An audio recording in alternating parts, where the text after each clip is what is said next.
नमस्कार दोस्तों, स्वागत है आपका इस नई वीडियो में। तो इस वीडियो में हम बात करेंगे जो आप रेंट पे कर रहे हो अपने घर का, उसकी आप एग्जम्पशन या अलाउंस कैसे क्लेम कर सकते हो।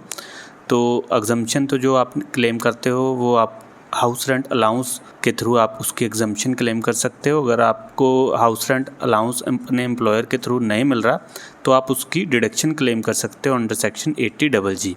तो इन दोनों को हम इस वीडियो में हम डिटेल में समझेंगे कैसे इनकी कैलकुलेशंस होनी है और क्या हमें मिनिमम जो है डिडक्शंस या एग्जम्पशन मिलेगी। शुरू करते हैं ये वीडियो। तो सबसे पहले जो हम HRA के वर्ड को देखते हैं तो वहाँ पे उसका डिटेल नेम है हाउस रेंट अलाउंस।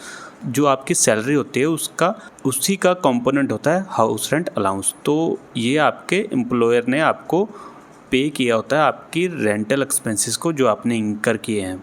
अब देखेंगे इसका फॉर्मूला क्या है HRA एग्जम्पशन को कैलकुलेट करने का। तो HRA एग्जम्पशन को कैलकुलेट करने के लिए 3 कंपोनेंट रिक्वायर्ड है। एक तो आपको HRA जो है एक्चुअली रिसीव होना चाहिए आपके एम्प्लॉयर से, दूसरा जो है आपने रेंट पे किया होना चाहिए और तीसरा जो है आप सैलरीड एम्प्लॉयड होने चाहिए। अगर ये आपके कंपोनेंट फुलफिल्ड हैं तो आप नीचे फॉर्मूला जो है कैलकुलेट करके अपना HRA कैलकुलेट कर सकते हो। तो सबसे पहले जो है ये फॉर्मूले में 3 पॉइंट्स है और तीनों में जो मिनिमम वैल्यू निकल के आएगी वो आपकी HRA एग्जम्पशन निकल के आएगी। सबसे पहला पॉइंट है कि एक्चुअल HRA रिसीव, जो आपको एक्चुअल HRA रिसीव हुआ है वो अमाउंट हमारे पहले पॉइंट में आ जाएगी। दूसरे पॉइंट में हमारी अमाउंट आएगी जो आपने रेंट पे किया है माइनस 10% ऑफ द सैलरी। तो उसके बाद तीसरा पॉइंट है, तीसरे पॉइंट में आपका 50% ऑफ द सैलरी अगर आप मेट्रो सिटीज़ में जॉब कर रहे हो और अगर आप अदर देन मेट्रो सिटीज़ में जॉब कर रहे हो तो 40% ऑफ द सैलरी। तो ये तीनों पॉइंट्स में से जो मिनिमम वैल्यू होगी वो आपकी HRA निकल के आएगी। तो इसको फॉर्मूले को हम एक एग्जांपल के थ्रू भी समझ लेते हैं। तो इस एग्जांपल में हमने लिया है कि हमें जो एक्चुअल HRA रिसीव हुआ है अपने एम्प्लॉयर से वो है 20,000 रुपये पर मंथ, और जो हमने रेंट पे किया है वो है 15,000 रुपये पर मंथ, और जो हमारी सैलरी है इस फॉर्मूले के हिसाब से वो हमारी 60,000 रुपये पर मंथ है। तो हम कैलकुलेशन करते हैं। तो सबसे पहला जो हमारा पॉइंट था कैलकुलेशन में वो था एक्चुअल HRA रिसीव। तो एक्चुअल HRA रिसीव जो हमें हुआ है वो 20,000 रुपये पर मंथ है। तो यहाँ पे हम पर मंथ की कैलकुलेशन कर रहे हैं। तो हमारा पहले पॉइंट का जो अमाउंट आ गई वो 20,000 रुपये आ गई। फिर दूसरा पॉइंट था हमारा rent paid minus 10% of salary. तो हमारा केस में जो हमने रेंट पे किया है वो 15,000 रुपये है और 10% ऑफ सैलरी मतलब कि 10% ऑफ 60,000, तो वो निकल के आता है 6,000। उसको माइनस कर देंगे तो नेट बचता है 9,000 रुपये।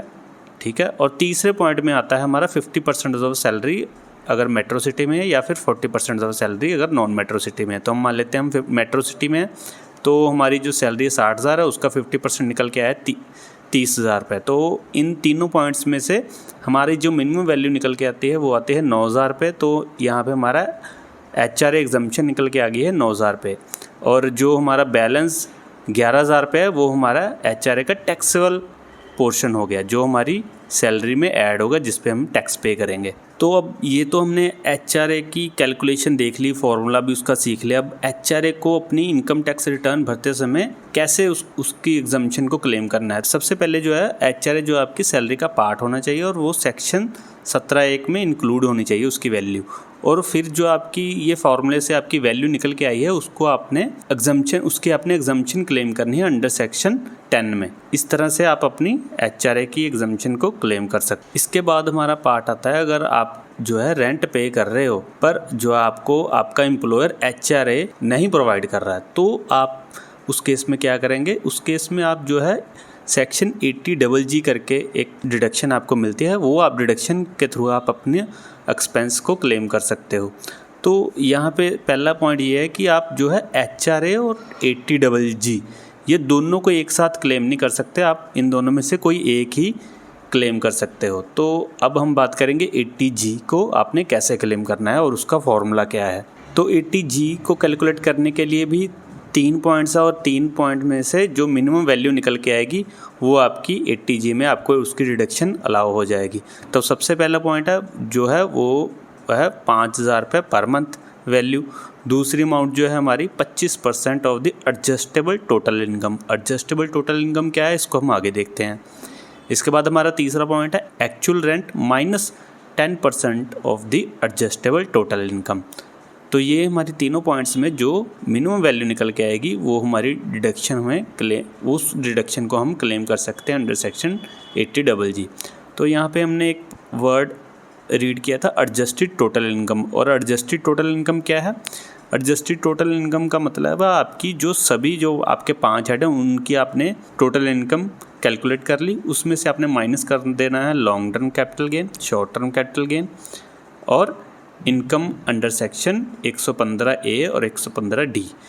इनको माइनस करने के बाद जो आपने डिडक्शन क्लेम की है 80C से लेके 80U तक 80GG की डिडक्शन को छोड़ के इसको माइनस आपने कर देना है। तो वो जो बैलेंस फिगर बनती है वो आपकी मानी जाएगी एडजस्टेबल टोटल इनकम। इस कैलकुलेशन को भी हम एक फॉर्मूले के थ्रू समझ लेते हैं।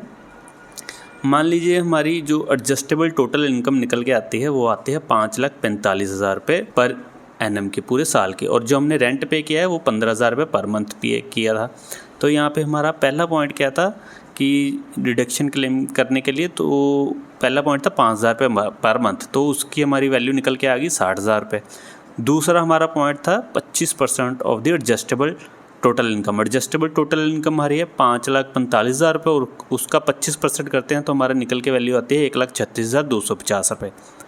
तीसरे पॉइंट में हमने पढ़ा था कि जो हमारा एक्चुअल रेंट हमने जो पे किया है उसमें से 10% एडजस्टेबल टोटल इनकम माइनस कर दो। तो हमने जो एक्चुअल रेंट पे किया है वो किया है 15,000 रुपये पर मंथ, मतलब पूरे साल का हो गया 1,80,000 रुपये। उसमें से हमने 10% माइनस कर देना है एडजस्टेबल टोटल इनकम का, जो कि बनता है 54,500 और माइनस करके हमारी वैल्यू निकल के आती है 1,25,500।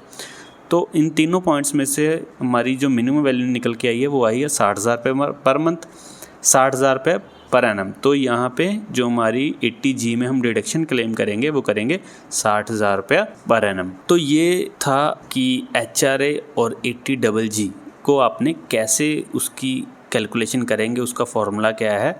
तो इसकी इन्फॉर्मेशन आपको पूरी इस वीडियो में मिल गई है। फिर भी अगर आपका कोई डाउट है इन दोनों पॉइंट्स को लेकर, HRA या 80G को लेकर, तो आप जरूर से कमेंट करके इसको कमेंट सेक्शन में पूछ सकते हैं। इस वीडियो में इतना ही, बने रहिए हमारे साथ। नेक्स्ट वीडियो के लिए धन्यवाद।